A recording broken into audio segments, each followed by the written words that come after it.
Assalamualaikum warahmatullahi wabarakatuh.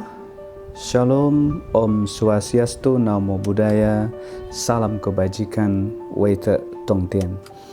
Sahabat moderasi, kali ini kita akan mendiskusikan tentang beberapa perilaku moderat ya dalam kehidupan beragama. Nah, moderasi beragama seperti yang kita pahami adalah kunci ya dari hidup toleran dan rukun ya. Namun perlu juga kita ingat kembali ya bahwa moderasi beragama itu sendiri itu dapat kita pahami sebagai sebuah cara pandang ya, sikap dan perilaku untuk selalu mengambil posisi di jalan tengah ya, selalu bertindak adil, kemudian tidak ekstrim ya dalam beragama. Nah, moderasi beragama ini adalah kunci ya terciptanya kerukunan dan harmoni di masyarakat. Nah, kalau kita lihat lebih spesifik ya bahwa ada beberapa perilaku moderat ya yang bisa kita lihat sebagai indikator ya dari moderasi beragama. Yang pertama adalah komitmen kebangsaan ya. Jadi ketika kita ingin mencapai ya apa yang disebut dengan kehidupan yang moderat, maka kita harus sepakat dulu ya bahwa kebangsaan kita, nilai-nilai kebangsaan kita ya, terutama kecintaan kita pada tanah air merupakan hal yang final ya. Walaupun persoalannya adalah perlu kita petakan ya apakah saat ini tren ya cinta pada tanah air itu lebih cenderung menurun atau meningkat. Nah, tentu setiap daerah kemudian setiap segmen masyarakat itu berbeda-beda. Namun kalau kita lihat pada umumnya tren kecintaan masyarakat ya terhadap tanah airnya, tanah air Indonesia ya, tanah air bangsa kita itu justru semakin meningkat ya, sehingga dengan demikian maka secara linear akan beriringan dengan meningkatnya juga kehidupan moderat ya atau moderasi beragama dalam kehidupan kita.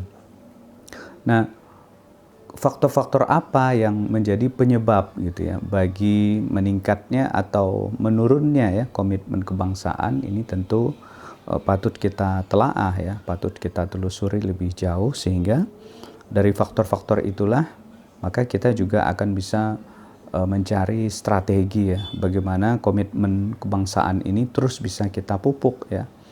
Kalau di lingkungan kampus ya, di lingkungan mahasiswa, maka pihak kampus ya dalam rumah moderasinya itu harus terus peka ya terhadap persoalan komitmen kebangsaan yang dimiliki oleh mahasiswa. Yang kedua, indikator moderasi beragama itu adalah toleransi ya, bahwa kehidupan yang toleran dalam keberagaman ini sangat terlihat secara nyata bagaimana sikap toleran ya dalam kehidupan sehari-hari. Kita bisa menemukannya dalam sebuah kelompok ya atau komunitas, bahkan individu ya, antara individu satu dengan yang lain.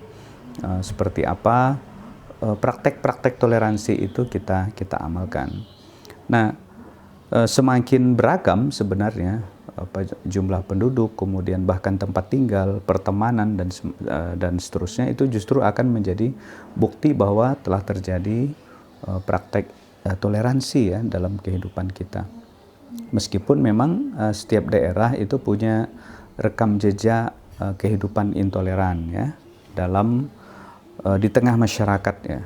Nah, pada umumnya kita lihat problem-problem intoleransi itu muncul pada saat pilkada, misalnya ketika banyak ya politik identitas ya itu cenderung mengkristal ya, mengkerucut menjadi sebuah praktek-praktek kekerasan ya, kemudian primordialisme yang itu mengarah kepada intoleransi. Nah, dalam beberapa kita melakukan kaji terhadap indikator moderasi beragama ini, terutama dalam pelatihan-pelatihan ya, kita mendorong mahasiswa, mendorong masyarakat untuk mengeksplor ya kira-kira apa faktor penyebab dan solusi ya dalam mengatasi intoleransi ini. Kemudian indikator yang ketiga adalah anti kekerasan ya. Jadi ketika kita mengakui ya bahwa adanya bangunan moderat ya, adanya konstruksi moderat dalam kehidupan sehari-hari itu akan terlihat dari bagaimana sikap kita terhadap orang lain. Nah, sikap anti kekerasan ya, tidak mau melakukan kekerasan ya, baik secara verbal ataupun fisik atau nonverbal dan seterusnya, itu sebagai bukti ya, sebagai tanda bahwa masyarakatnya sudah moderat dalam kehidupan sehari-hari. Dan yang terakhir adalah akomodasi terhadap kebudayaan lokal. Kita tahu bahwa kebudayaan lokal Indonesia atau kearifan lokal di Indonesia adalah salah satu modal sosial yang sangat besar ya.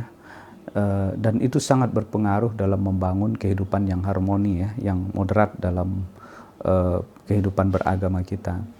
Nah, dan ini bisa kita temukan dalam praktek-praktek sosial, praktek-praktek budaya dan ekonomi, di mana misalnya adanya pertukaran budaya, kemudian cultural, economic, pertukaran exchange, economic exchange, ya, pertukaran ekonomi dan cultural exchange itu adalah sebuah fakta ya, bahwa banyak ya tradisi-tradisi yang dimiliki oleh leluhur kita itu sangat mensupport ya dalam kehidupan moderasi beragama. Seperti misalnya di Kalimantan Barat kita melakukan riset ya tentang adanya diplomasi kuliner ya, diplomasi kuliner, pertukaran makanan ya antar budaya, itu ternyata adalah warisan leluhur yang dapat merawat ya kehidupan toleran di masyarakat yang multi etnik di Kalimantan Barat. Nah, studi tentang indikator moderasi beragama ini kami lakukan dalam pelatihan-pelatihan ya, kemudian seminar dan sosialisasi tentang moderasi beragama. Nah, terakhir kita melakukannya di kegiatan pembinaan moderasi beragama bagi mahasiswa di Kalimantan Barat yang diselenggarakan oleh Rumah Moderasi Beragama IAIN Pontianak.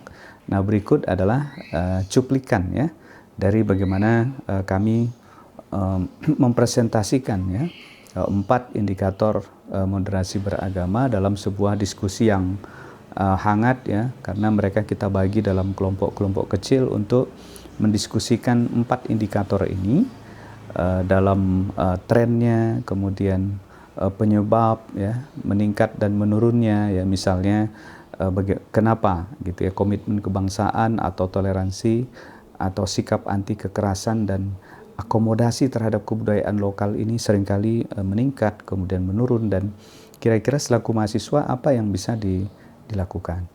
Nah, kita lihat cuplikannya dan sekaligus ini adalah penutup dari presentasi kita pada kali ini. Terima kasih. Assalamualaikum warahmatullahi wabarakatuh. Salam, Om Swastiastu, Namo Buddhaya, Wete Tongtian. Keberagaman agama, contohnya seperti moderasi ini kita mengikuti ada yang Katolik, ada yang Kristen, bahkan dalam 6 agama, maka diperlukan edukasi tentang pembelajaran keberagaman agama yang ada di Indonesia. Kemudian yang kedua yaitu menghargai martabat kemanusiaan. Dengan menghargai martabat kemanusiaan, kita menyetarakan bahwa pentingnya penyetaraan martabat manusia itu sama, tetapi beda penggunaannya. Kita semua sama di sini. Begitu, terima kasih hasil presentasi dari kelompok kami. Iya, lanjut kelompok ini Cinta Tanah Air, silakan. Selamat pagi, salam sejahtera untuk kita semua.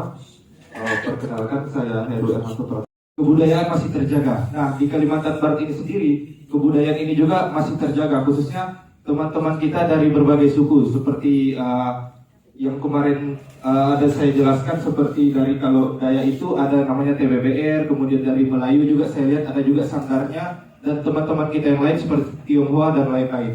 Nah, sekian penjelasan saya terkait pelestari ini dari Cinta Tanah Air. Nah, untuk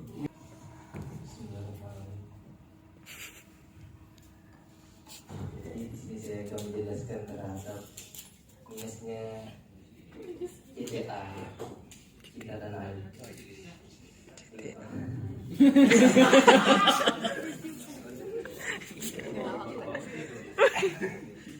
Pertama itu melanggar kita gitu kan, yaitu teroris tentang